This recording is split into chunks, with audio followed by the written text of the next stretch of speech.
राष्ट्रवादी शरद पवार पक्षाला लोकसभा विधानसभा निवडणुकीत तुतारी वाजवणारा माणूस या चिन्हाला साधर्म्य नाव असणाऱ्या पिपाणी चिन्हामुळे फटका बसला होता। लोकसभा निवडणुकीत तुतारीऐवजी पिपाणीला हजारोपासून लाखोंपर्यंत मते तर विधानसभा निवडणुकीत 5 उमेदवार पडल्याचा दावा राष्ट्रवादीकडून करण्यात आला होता।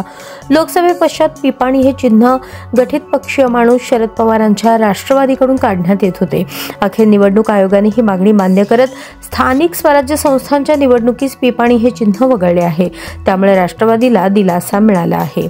पिपाणी या चिन्हाला निवडणूक चिन्हांच्या यादीत तुतारी नाव होते। या नामसाधर्म्यामुळे शरद पवार गटाला मिळणारी मते अपक्ष उमेदवारांना मिळाल्याचा दावा राष्ट्रवादी शरद पवार पक्षाकडून करण्यात आला होता। त्यामुळे निवडणूक आयोगाला तशी मागणीही करण्यात आली होती, मात्र आयोगाकडून कोणताही प्रतिसाद मिळाला नव्हता। मात्र स्थानिक स्वराज्य संस्थांच्या निवडणुकीत ही मागणी मान्य करण्यात आली।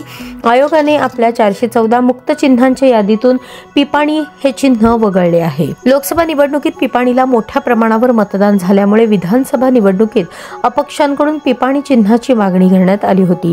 विशेषतः शिरूर, बारामती, सातारा, भिवंडी, दिंडोरी, रावेर, अकोलानगर, बीड या मतदारसंघात पिपाणीला पसंती मिळाली होती। त्याचप्रमाणे जिंतूर, घनसावंगी, शहापूर, बेलापूर, अणुशक्तीनगर, अंबोरा, पारनेर, कर्जत, परंडा या मतदारसंघात शरद पवारांच्या पक्षाचे उमेदवार विजयी मतांनी पराभूत झाले।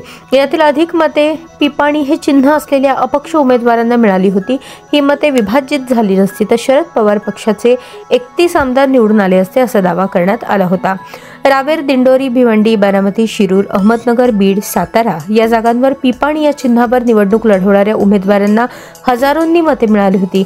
रावेर या जागेवर पिपाणी चिन्हावर निवडणूक लढवणारे एकनाथ साळुंखे यांना 43,157 मते, दिंडोरीत बाबू भगरेसर यांना 1,03,632 मते, भिवंडीत कांचन वखरे यांना 24,625 मते, बारामतीत शेख सोहेल शहा यांना 14,917 मते मिळाली।